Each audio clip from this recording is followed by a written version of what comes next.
ये सिर्फ एक मैच नहीं बल्कि अंग्रेजों के साथ सीधा एक जंग थी। साल 2002 में इंग्लैंड की टीम 6 ओडीआई सीरीज खेलने के लिए इंडिया आई थी। इस सीरीज के पहले 5 मैचेस में से 3 इंडिया ने और 2 इंग्लैंड जीत चुकी थी। आखिरी मैच वानखेड़े स्टेडियम में खेला गया, जहां फ्लिंटॉफ की इस आखिरी विकेट के साथ इंग्लैंड ने यह मैच जीतकर इस सीरीज को बराबर कर दिया था। और इसी जीत को फ्लिंटॉफ ने अपनी टी शर्ट उतारकर पूरे वानखेड़े स्टेडियम में दौड़ लगाते हुए सेलिब्रेट किया। उस दिन इंडिया के कप्तान सौरव गांगुली को इस हार से ज्यादा ये सेलिब्रेशन पिंच कर गया और अब उन्हें इस बेइज्जती का बदला चाहिए था, जिसका सबसे अच्छा मौका उन्हें इसी साल मिलता है। लॉर्ड्स के ग्राउंड पर इंडिया और इंग्लैंड के बीच नेट वेस्ट सीरीज का फाइनल खेला जाने वाला था। मैच शुरू हुआ, इंग्लैंड ने पहले बैटिंग करी और जब ये पारी खत्म हुई तब तक इंडिया इस मैच से ऑलमोस्ट बाहर हो चुकी थी, क्योंकि इंग्लैंड के ओपनर मार्कस और कप्तान नासिर हुसैन की सेंचुरीज आती हैं और इंग्लैंड 50 ओवर में 325 का टोटल खड़ा कर देती है।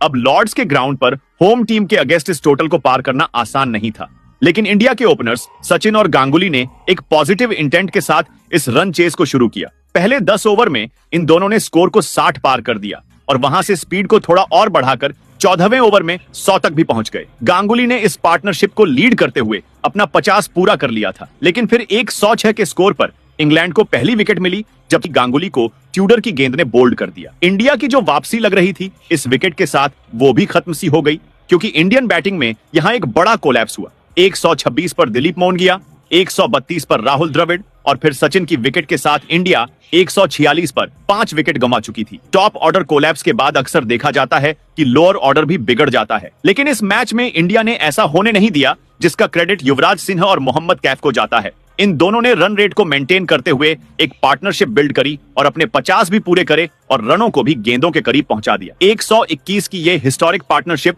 अनफॉर्चुनेटली 267 के स्कोर पर टूट जाती है, जब यूवी पाजी एक लूज बॉल पर अपनी विकेट गंवा देते हैं। इसके बाद कैफ का साथ देने भज्जी आए, जिन्होंने 12 गेंदों तक अपनी विकेट बचाकर रखी, लेकिन फिर फ्लिंटॉफ की ये गेंद उन्हें भी बोल्ड कर देती है। यहाँ स्कोर 314 पर 7 था और इसी ओवर में ये 314 पर ही 8 हो गया, जब फ्लिंटॉफ ने अनिल कुंबले को भी आउट कर दिया।